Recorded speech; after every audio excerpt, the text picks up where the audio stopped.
ಅವರು ಸರ್ಕಾರ ರಚನೆ ಮಾಡಿ 3 ವರ್ಷ ಆಯಿತು.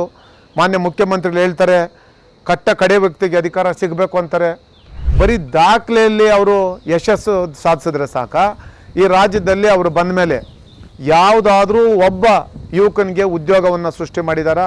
ಗುಂಡಿ ಮುಚ್ಚಲಿಕ್ಕೂ ಸಹ ಯೋಗ್ಯತೆ ಇಲ್ದಿರ್ತಕ್ಕಂಥ ಈ ಒಂದು ಕಾಂಗ್ರೆಸ್ ನೇತೃತ್ವದ ರಾಜ್ಯ ಸರ್ಕಾರ ಈಗಾಗಲೇ ಗ್ರೇಟರ್ ಬೆಂಗಳೂರು ಅಂತೇಳಿ 5 ಭಾಗಗಳು ಮಾಡಿದ್ರು. ಸಂಬಳ ಕೊಡಲಿಕ್ಕೆ ಹಣ ಇಲ್ಲ. ಹಾಗಾದರೆ ಅವರೇ ಒಪ್ಕೊಂಡಿದ್ದಾರಲ್ಲ, ಈ ಸರ್ಕಾರ ದಿವಾಳಿ ಆಗೋಗಿದೆ, ನಾವು ಈ ರಾಜ್ಯದಲ್ಲಿ ಅಧಿಕಾರ ನಡೆಸಲಿಕ್ಕೆ ನಮಗೆ ಯಾವ ರೀತಿ ನೈತಿಕತೆ ಇಲ್ಲ ಅಂತೇಳಿ ಇವರು ಭಾವಿಸಿದಾರಲ್ವಾ. ಈ ಬಾರಿ ಈ ಚುನಾವಣೆ 5 ಕಾರ್ಪೊರೇಷನಲ್ಲೂ ಸಹ ಕಾಂಗ್ರೆಸ್ಸು ಸೋಲ್ತಾರೆ ಅಂತೇಳಿ ಕಾಂಗ್ರೆಸ್ನವರು ಅವರ ಒಂದು 5 ಗ್ಯಾರಂಟಿ ಸ್ಕೀಮ್ಗಳನ್ನ ಕೊಡ್ತೀನಿ ಅಂತೇಳಿ ಅದು ಯಾವುದೋ ನಾವು ಈಗಾಗಲೇ ನಿಮಗೆ ಒಂದು ಕಾರ್ಡ್ಗಳನ್ನ ಕೊಡ್ತೀರಿ, ಅದು ಸ್ವೈಪ್ ಮಾಡಿಬಿಟ್ರೆ ನೀವು ಒಂದು 5,000 ರೂಪಾಯಿಗೆ 10,000 ರೂಪಾಯಿಗೆ ನೀವು ತೊಗೊಬೋದು ಅಂತೇಳಿ ಮತದಾರರ ಮೇಲೆ ಬಹುತೇಕ ಆಮಿಷಗಳನ್ನು ಒಡ್ಡಿ ನಮ್ಮ ಸ್ಥಾನ 135 136 ಇವತ್ತು ನಾವು 140ರ ಅಂಚಿನಲ್ಲಿ ಇದ್ದೀವಿ ಅಂತೇಳಿ ಏನು ದುರಹಂಕಾರದಿಂದ ಈ ಕಾಂಗ್ರೆಸ್ನ ಇವತ್ತು ಏನು ನಾಯಕರುಗಳು ನಡ್ಕೊಳ್ತಾ ಇದ್ದಾರೆ. ಯಾವುದೇ ಒಂದು ರಾಜಕೀಯ ಪಕ್ಷ ತಾವು ನೋಡಿರೋ ಹಾಗೆ ನಾನು ಈಗಾಗಲೇ ಹೇಳಿದೆ, ಈ ರಾಜ್ಯದಲ್ಲಿ 3 ಪ್ರಮುಖ ಪಕ್ಷಗಳಿದ್ದಾವೆ. 2 ರಾಷ್ಟ್ರೀಯ ಪಕ್ಷ, 1 ಪ್ರಾದೇಶಿಕ ಪಕ್ಷ, ಅದು ನಮ್ಮ ಹೆಮ್ಮೆಯ JDS ಪಕ್ಷ. JDS ಪಕ್ಷ ಇವತ್ತು ನಾವು NDA ಅಂಗಪಕ್ಷವಾಗಿ ನಾವು ಏನು ಕೆಲಸ ಮಾಡ್ತಾ ಇದ್ದೇವೆ. ಈಗಾಗಲೇ ತಾವು ನೋಡಿದ್ದೀರಿ, ಹಿಂದೆ ನಡೆದಂಥ ವಿಧಾನಸಭೆ ಚುನಾವಣೆಯಲ್ಲಿ ನಾವು ಸ್ವಲ್ಪ ಹಿನ್ನಡೆಯನ್ನು ಅನುಭವಿಸಿದ್ವಿ. ಆದರೆ ಅದಾದ ನಂತರ 1 ವರ್ಷ ಆದ ನಂತರ ಒಂದು ಲೋಕಸಭೆ ಚುನಾವಣೆ ಬಂತು. ಲೋಕಸಭೆ ಚುನಾವಣೆಯಲ್ಲಿ ನಾವು ಮತ್ತು ಭಾರತೀಯ ಜನತಾ ಪಾರ್ಟಿಯವರು ಇಬ್ಬರೂ ಸಹ ಸೇರಿ ಈಗಾಗಲೇ ಯಾವ ರೀತಿ ನಮಗೆ ರಾಜ್ಯದ ಜನ ಆಶೀರ್ವಾದ ಮಾಡಿದ್ದಾರೆ ಅಂತೇಳಿ ತಾವೆಲ್ಲ ನೋಡಿದ್ದೀರಿ. ಹಿಂದೆ ಹೋದ ವಿಧಾನಸಭೆ ಚುನಾವಣೆಯಲ್ಲಿ ಏನಾಯಿತು, ಕಾಂಗ್ರೆಸ್ನವರು ಅವರ ಒಂದು 5 ಗ್ಯಾರಂಟಿ ಸ್ಕೀಮ್ಗಳನ್ನ ಕೊಡ್ತೀನಿ ಅಂತೇಳಿ ಅದು ಯಾವುದೋ ನಾವು ಈಗಾಗಲೇ ನಿಮಗೆ ಒಂದು ಕಾರ್ಡ್ಗಳನ್ನ ಕೊಡ್ತೀರಿ, ಅದು ಸ್ವೈಪ್ ಮಾಡಿಬಿಟ್ರೆ ನೀವು ಒಂದು 5,000 ರೂಪಾಯಿಗೆ 10,000 ರೂಪಾಯಿಗೆ ನೀವು ತೊಗೊಬೋದು ಅಂತೇಳಿ ಮತದಾರರ ಮೇಲೆ ಬಹುತೇಕ ಆಮಿಷಗಳನ್ನು ಒಡ್ಡಿ ಇಲ್ಲಿ ಏನು ಚುನಾವಣೆಯಲ್ಲಿ ಸ್ವಲ್ಪ ಅವರು ಏನು ಇವತ್ತು ಏನು ಭಾಳ ರಾಜಾರೋಷವಾಗಿ ಜನ ನಮ್ಗೆ ಆಶೀರ್ವಾದ ಮಾಡಿದ್ದಾರೆ ಅಂತೇಳಿ ನಮ್ಮ ಸ್ಥಾನ 135 136 ಇವತ್ತು ನಾವು 140ರ ಅಂಚಿನಲ್ಲಿ ಇದ್ದೀವಿ ಅಂತೇಳಿ ಏನು ದುರಹಂಕಾರದಿಂದ ಈ ಕಾಂಗ್ರೆಸ್ನ ಇವತ್ತು ಏನು ನಾಯಕರುಗಳು ನಡ್ಕೊಳ್ತಾ ಇದ್ದಾರೆ.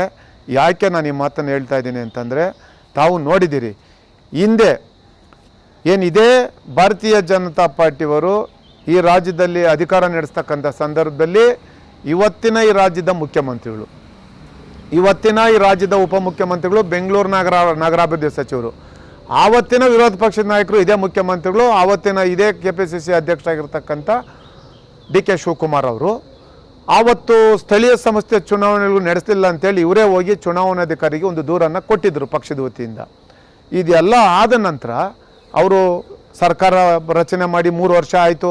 ಮಾನ್ಯ ಮುಖ್ಯಮಂತ್ರಿಗಳು ಹೇಳ್ತಾರೆ ಕಡೆ ವ್ಯಕ್ತಿಗೆ ಅಧಿಕಾರ ಸಿಗಬೇಕು ಅಂತಾರೆ, ತುಳಿತಕ್ಕೆ ಅವ್ರಿಗೆ ನಾವು ಶಕ್ತಿಯನ್ನು ತುಂಬಬೇಕು ಅಂತ ಹೇಳ್ತಾರೆ, ಹಿಂದುಳಿದ ವರ್ಗದ ನಾಯಕರು ಅಂತ ಹೇಳ್ತಾರೆ. ದೇವರಾಜ ಅರಸುವರ ಒಂದು ಏನು ಅವರ ಒಂದು ದಾಖಲೆಯನ್ನು ಮುರಿದಂಥ ಕೀರ್ತಿ ನನಗಿದೆ ಅಂತೇಳಿ ಇವತ್ತು ಅವರು ಯಶಸ್ಸಿಂದ ಮಾತಾಡ್ತಾರೆ. ಆದರೆ ಬರೀ ದಾಖಲೆಯಲ್ಲಿ ಅವರು ಯಶಸ್ಸು ಸಾಧಿಸಿದ್ರೆ ಸಾಕ. ಈ ರಾಜ್ಯದಲ್ಲಿ ಅವರು ಬಂದ ಮೇಲೆ ಯಾವುದಾದ್ರೂ ಒಬ್ಬ ಯುವಕನಿಗೆ ಉದ್ಯೋಗವನ್ನು ಸೃಷ್ಟಿ ಮಾಡಿದಾರಾ? ಎಷ್ಟು ಜನಕ್ಕೆ ಉದ್ಯೋಗವನ್ನು ನೀಡಿದ್ದಾರೆ? ಬೆಂಗಳೂರು ನಗರ ಯಾವ ರೀತಿ ಅಭಿವೃದ್ಧಿ ಆಗಿದೆ? ಗುಂಡಿ ಮುಚ್ಚಲಿಕ್ಕೂ ಸಹ ಯೋಗ್ಯತೆ ಇಲ್ದಿರ್ತಕ್ಕಂಥ ಈ ಒಂದು ಕಾಂಗ್ರೆಸ್ ನೇತೃತ್ವದ ರಾಜ್ಯ ಸರ್ಕಾರ. ಅದೇ ರೀತಿ ಈ ರಾಜ್ಯದ ಮುಖ್ಯಮಂತ್ರಿಗಳು ಇವತ್ತು 3 ವರ್ಷ ಆಗ್ತಾ ಇದೆ. ಇವತ್ತು ಅವರ ಪಕ್ಷದ ಶಾಸಕರು ಹೇಳ್ತಾ ಇದ್ದಾರೆ ನಮಗೆ ಅಭಿವೃದ್ಧಿಗೆ ಹಣ ಇಲ್ಲ ಅಂತೇಳಿ. ಈಗಾಗಲೇ ಗ್ರೇಟರ್ ಬೆಂಗಳೂರು ಅಂತೇಳಿ 5 ಭಾಗಗಳು ಮಾಡಿದ್ರು, ಸಂಬಳ ಕೊಡಲಿಕ್ಕೆ ಹಣ ಇಲ್ಲ. ಒಂದು ಗ್ರೇಟರ್ ಬೆಂಗಳೂರು, ಒಂದು ಯಾವುದು ಇದು ಈಸ್ಟು ಒಂದು ಬಿಟ್ಟರೆ ಇನ್ನು ಬಹುತೇಕ 3-4 ಗ್ರೇಟರ್ ಬೆಂಗಳೂರು ಏನು 5 ಭಾಗ ಮಾಡಿದ್ದಾರೆ, ಸಂಬಳ ಕೊಡಲಿಕ್ಕೆ ಹಣ ಇಲ್ಲ ಅಂತೇಳಿ ತಾವೇ ಮಾಧ್ಯಮದಲ್ಲಿ ದಿನ ಬೆಳಗಾದರೆ ಬರಿತಾ ಇದ್ದೀರಿ. ಇಂಥ ಪರಿಸ್ಥಿತಿಲಿದೆ ರಾಜ್ಯದ ಹಣಕಾಸಿನ ಪರಿಸ್ಥಿತಿ. ಯಾವ ಮಟ್ಟಕ್ಕೆ ಬಂದಿದೆ ಅಂತಂದರೆ, ಸರ್ಕಾರದಿಂದ ಕೊಡ್ತಾ ಇರತಕ್ಕಂಥ ಚೆಕ್ಗಳು ಇವತ್ತು ಹಣ ಇಲ್ಲ ಅಂತೇಳಿ ವಾಪಸ್ ಕಳಿಸ್ತಾ ಇದ್ದಾರೆ. ಅಂಥ ಪರಿಸ್ಥಿತಿಗೆ ತಂದು ಇವತ್ತು ಈ ರಾಜ್ಯವನ್ನು ದೂಡಿದ್ದಾರೆ. ನಾನು ಹೇಳ್ತಕ್ಕಂಥದ್ದು ಇಷ್ಟೇ, ರಾಜ್ಯದ ಜನಕ್ಕೆ ನಾನು ಮನವಿ ಮಾಡ್ತಕ್ಕಂಥದ್ದು, ಈಗಾಗಲೇ ಏನು ಇವರೇನು 5 ಭಾಗಗಳು ಮಾಡಿ ಈಗಾಗಲೇ ಮನೆ ಸರ್ವೋಚ್ಚ ನ್ಯಾಯಾಲಯ ನೀವು ಕೂಡಲೇ ಚುನಾವಣೆ ನಡೆಸಬೇಕು ಅಂತೇಳಿ ಏನು ಜೂನ್ಗೆ ಒಂದು ಗಡುವನ್ನು ಕೊಟ್ಟಿದ್ದರು. ಈಗಾಗಲೇ ಅವರು ಹೇಳ್ತಾ ಇದ್ದಾರೆ, ಒಂದು ಅಫಿಡವಿಟನ್ನು ಸಹ ಕೊಟ್ಟಿದ್ದಾರೆ, ನಮ್ಮ ಹತ್ರ ಹಣ ಇಲ್ಲ ಅಂತೇಳಿ. ಹಾಗಾದರೆ ಅವರೇ ಒಪ್ಕೊಂಡಿದ್ದಾರಲ್ಲ, ಈ ಸರ್ಕಾರ ದಿವಾಳಿ ಆಗೋಗಿದೆ, ನಾವು ಈ ರಾಜ್ಯದಲ್ಲಿ ಅಧಿಕಾರ ನಡೆಸಲಿಕ್ಕೆ ನಮಗೆ ಯಾವ ರೀತಿ ನೈತಿಕತೆ ಇಲ್ಲ ಅಂತೇಳಿ ಇವರು ಭಾವಿಸಿದಾರಲ್ವಾ. ಹಾಗಾಗಿ ನಾನು ರಾಜ್ಯದ ಜನರಿಗೆ ಈಗಾಗಲೇ ನಿನ್ನೆ ಚುನಾವಣಾ ಕಮಿಷನರ್ ಏನು ಪತ್ರಿಕಾಗೋಷ್ಠಿ ನಡೆಸಿ ಹೇಳಿದ್ದಾರೆ, ಚುನಾವಣೆ ಮಾಡ್ತೀರಿ ಅಂತೇಳಿ. ನಮ್ಮ ಪಕ್ಷ ಚುನಾವಣೆ ನಡೆಸ್ತಕ್ಕಂಥದ್ದನ್ನು ಸ್ವಾಗತ ಮಾಡ್ತೀರಿ. ಅಷ್ಟೇ ಅಲ್ಲ, ಏನು ಈಗಾಗಲೇ ಚುನಾವಣೆ ನಡೆಸ್ತೀನಿ ಅಂತೇಳಿ ನಿನ್ನೆ ಚುನಾವಣೆ ಕಮಿಷನರು ಏನು ಹೇಳಿದ್ದಾರೆ, ಈಗಾಗಲೇ ಕೂಡಲೇ ಅದು ಗೆಜೆಟ್ ಆಗಬೇಕು, ಕ್ಯಾಲೆಂಡರ್ ಈವೆಂಟನ್ನು ಇವರು ಅನೌನ್ಸ್ ಮಾಡಬೇಕು. ಆಗಷ್ಟೇ ಜನರಿಗೆ ವಿಶ್ವಾಸ. ನಮ್ಮ ಪಕ್ಷ ಚುನಾವಣೆ ಮಾಡಲಿಕ್ಕೆ ನಾವು ಸರ್ವಸನ್ನದ್ಧರಾಗಿದ್ದೀರಿ. ಹಾಗಾಗಿ ನಾವು ಸಹ ಈ ಚುನಾವಣೆಯಲ್ಲಿ ನಮಗೆ ವಿಶ್ವಾಸ ಇದೆ, ಜನ ನಮಗೆ ಆಶೀರ್ವಾದ ಮಾಡ್ತಾರೆ ಅಂತೇಳಿ. ಈ ಬಾರಿ ಕಾಂಗ್ರೆಸ್ನ ನೇತೃತ್ವದ ಏನು ಈ ಸರ್ಕಾರ ಇವತ್ತು 3 ವರ್ಷ ಹಂಚಿಗೆ ಬಂದು ನಿಂತಿದ್ದಾರೆ, ಇವರ ದುರಾಡಳಿತವನ್ನು ಜನ ನೋಡಿದ್ದಾರೆ.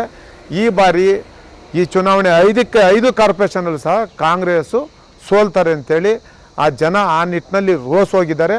ಆ ನಿಟ್ಟಿನಲ್ಲಿ ಈ ಬಾರಿ ನಮ್ಮ ಪಕ್ಷಕ್ಕೆ ಜನ ಆಶೀರ್ವಾದ ಮಾಡ್ತಾರೆ ಅಂತೇಳಿ ನಾವು ವಿಶ್ವಾಸ ಇಟ್ಕೊಂಡಿದ್ದೀವಿ.